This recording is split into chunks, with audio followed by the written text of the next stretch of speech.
जय श्री कृष्णा, जय श्री राधे। अर्जुन ने श्री कृष्ण भगवान के चरणों में प्रणाम कर श्रद्धापूर्वक विनती की, हे सच्चिदानंद भगवान श्री कृष्ण, अब आप पौष माह के शुक्ल पक्ष की एकादशी के विषय में बताएं।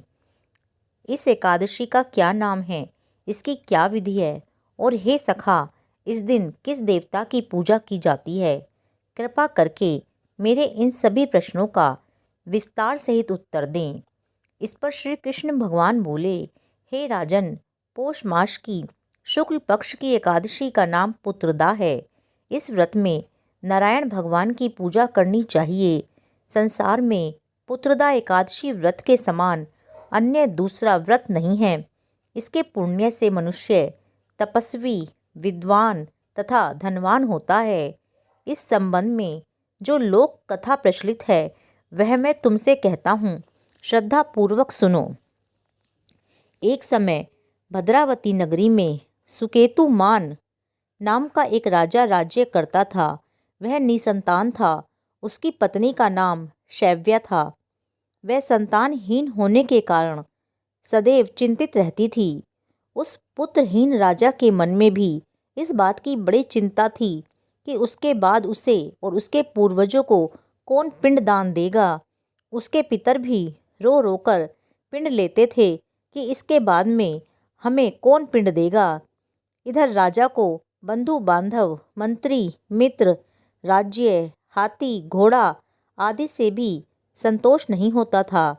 उसका एकमात्र कारण पुत्रहीन होना था।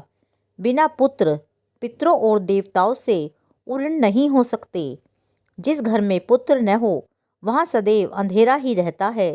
इस तरह राजा रात दिन इसी चिंता में घुलता रहता था। इस चिंता के कारण एक दिन वह इतना व्यथित हो गया कि उसके मन में अपना शरीर त्याग देने की इच्छा उत्पन्न हो गई। परंतु वह सोचने लगा कि आत्महत्या करना तो महापाप है। अतः उसने इस विचार को मन से निकाल दिया।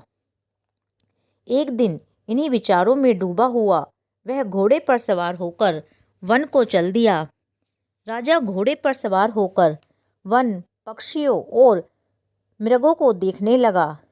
उसने वन में देखा कि मृग, भाग, सूअर, सिंह, बंदर, सर्प आदि भ्रमण कर रहे हैं। हाथी अपने बच्चों और हथनियों के बीच में घूम रहा है। उस वन में राजा ने देखा कि कहीं तो सियार कर्कश शब्द कर रहे थे और कहीं मोर अपने परिवार के साथ खुशी से नाच रहे हैं। वन के दृश्यों को देखकर राजा और अधिक व्यथित हो गया कि वही पुत्रहीन क्यों है। इसी सोच विचार में उसे दोपहर हो गई। अब राजा को भूख और प्यास लगने लगी। वह सोचने लगा कि मैंने अनेक यज्ञ किए हैं और ब्राह्मणों को मधुर भोजन कराया है, परंतु फिर भी मुझे यह दुख क्यों मिल रहा है? आखिर इसका कारण क्या है? अपनी समस्या किससे कहूँ? कौन मेरी व्यथा को सुनने वाला है? यही सब सोचते विचारते राजा को प्यास लगी। उसका कंठ सूखने लगा और पानी की तलाश में आगे बढ़ा। कुछ ही आगे जाने पर उसे एक सरोवर मिला। उस सरोवर में कमल खिल रहे थे। सारस, हंस, मगरमच्छ आदि जल क्रीड़ा कर रहे थे। सरोवर के चारों तरफ मुनियों के आश्रम बने थे। उस समय राजा के दाहिने अंग फड़कने लगे। इसे शुभ शगुन समझकर राजा मन में प्रसन्न होकर घोड़े से उतरा और सरोवर के किनारे बैठे हुए मुनियों को दंडवत करके उनके सम्मुख बैठ गया। मुनीश्वर बोले, हे राजन, हम तुमसे अत्यंत प्रसन्न हैं। तुम्हारी क्या इच्छा है सो कहो।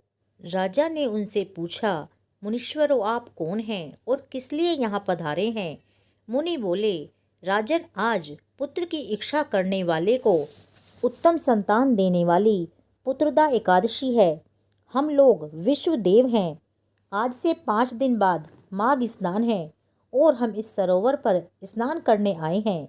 यह जानकर राजा बोला, मुनीश्वर, मेरे भी कोई पुत्र नहीं है। यदि आप मुझ पर प्रसन्न हैं तो कृपा कर मुझे एक पुत्र का वरदान दीजिए। मुनि बोले, हे राजन, आज पुत्रदा एकादशी है। आप इसका व्रत करें। भगवान नारायण की कृपा से आपके घर अवश्य ही पुत्र होगा। मुनि के वचनों के अनुसार राजा ने उस दिन व्रत किया और द्वादशी को व्रत का पारण किया और मुनियों को प्रणाम करके अपने महल को वापस आ गया। भगवान श्री विष्णु की कृपा से कुछ दिनों बाद ही रानी ने गर्भ धारण किया और 9 माह के पश्चात उसके उत्तम पुत्र उत्पन्न हुआ। वह राजकुमार बड़ा होने पर अत्यंत वीर, धनवान, यशस्वी और प्रजापालक हुआ। श्री कृष्ण भगवान बोले, हे अर्जुन, पुत्र की प्राप्ति के लिए पुत्रदा एकादशी का व्रत अवश्य करना चाहिए। पुत्र प्राप्ति के लिए इससे बढ़कर दूसरा कोई व्रत नहीं है। जो व्यक्ति पुत्रदा एकादशी के महात्म्य को पढ़ता, सुनता तथा विधि पूर्वक इसका व्रत करता है, उसे सर्वगुण संपन्न पुत्र रत्न की प्राप्ति होती है। श्री नारायण की कृपा से वह प्राणी मोक्ष का अधिकारी होता है। जय श्री कृष्णा, जय श्री राधे।